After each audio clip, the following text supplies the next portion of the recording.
5500 বছরের পুরনো।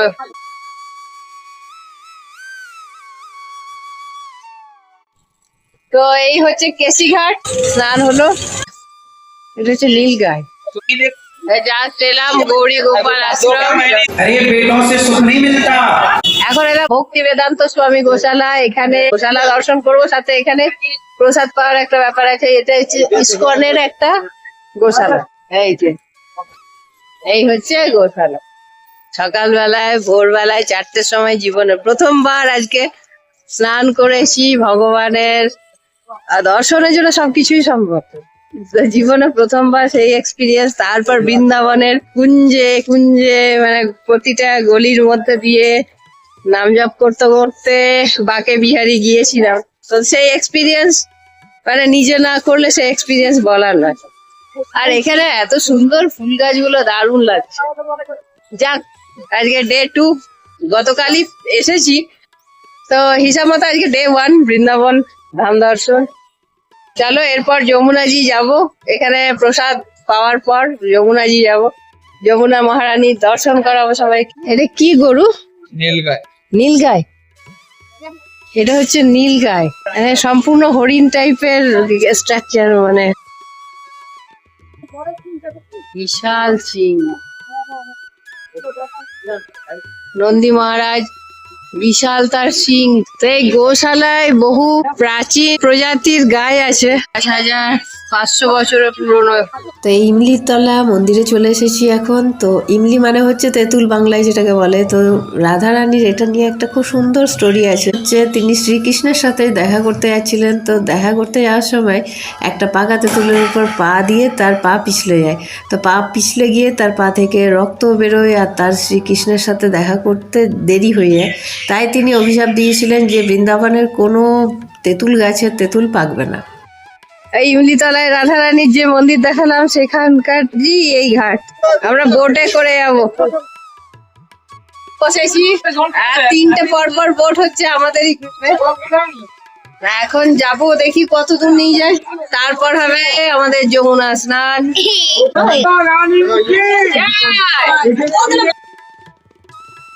তো গত 3 বছর ধরে আমি শুধু স্বপ্নই দেখে আছি যে কবে বৃন্দাবন ধাম যাব, কবে আমি আমার গুরুদেবকে দেখব, কবে যমুনাজিতে স্নান করব। এগুলো সব আমার ছোট্ট ছোট্ট স্বপ্ন ছিল, যা আজ বাস্তবের মাটিতে দাঁড়িয়ে আমি নিজেকে বিশ্বাস করে উঠতে পারছি না। তো এটা আমার কাছে স্বর্গসুখ পাওয়ার থেকে কোনো অংশে কম নয়, কারণ আমি বিশাল কিছু ঐশ্বর্যের আকাঙ্ক্ষা করিনি, আমি করেছিলাম ধাম দর্শনের আকাঙ্ক্ষা। তো সেই স্বপ্ন আজ পূরণ হয়েছে। তো যমুনা মহারানীর কালো জল বলেই তার নাম কিন্তু কালিন্দী। তো এই হচ্ছে কেশিঘাট, স্নান করার জন্য এসেছি। তো যাই হোক, এবার স্নান করি। তো এই হচ্ছে সেই কেশিঘাট, যেখানে আমার পরম পূজনীয় গুরুদেব প্রেমানন্দজি মহারাজ এখানে বহু বছর সাধনা করেছে। তো এই ঘাটের এখন রিকনস্ট্রাকশন হচ্ছে, কারণ এই ঘাট খেয়ে যাচ্ছে বলে নদীর থেকে একটু ডিস্টেন্স তৈরি করার জন্য ঘাট মেরামতি চলছে। এই হচ্ছে যমুনা মহারানী, স্নান হলো। এই যে সবাই করছে এখানে স্নান। স্নানের করলাম, এবার দেখি ওইদিকে ড্রেস ছাড়ার জায়গা আছে, সেখানে যাই। জাস্ট এলাম গৌরী গোপাল আশ্রম। তো এখন বাজে বিকেল 4:30, আর আজকে সকালবেলায় তো প্রচুর যমুনাজিতে স্নান, তারপরে একটু রেস্ট নিয়ে চলে এসেছি গৌরী গোপাল আশ্রম। আমি শুধু তিলকটা চেয়েছিলাম, আমাকে সাজিয়ে দিয়েছে। রাধে রাধে। এত সাজ আমি বিয়েতেও সাজিনি। গোপাল কথা বলছি, ও নিজের ইচ্ছা মতো লাগিয়ে গেল। এসেছি আশ্রমের ভিতর, গুরুদেব সৎসঙ্গ করছেন, দেখাচ্ছি। খুব ভালো লাগছে। এতদিন ইউটিউবে দেখতাম সৎসঙ্গগুলো, এখন সাক্ষাৎ দেখতে পাচ্ছি, এটাই বিশাল।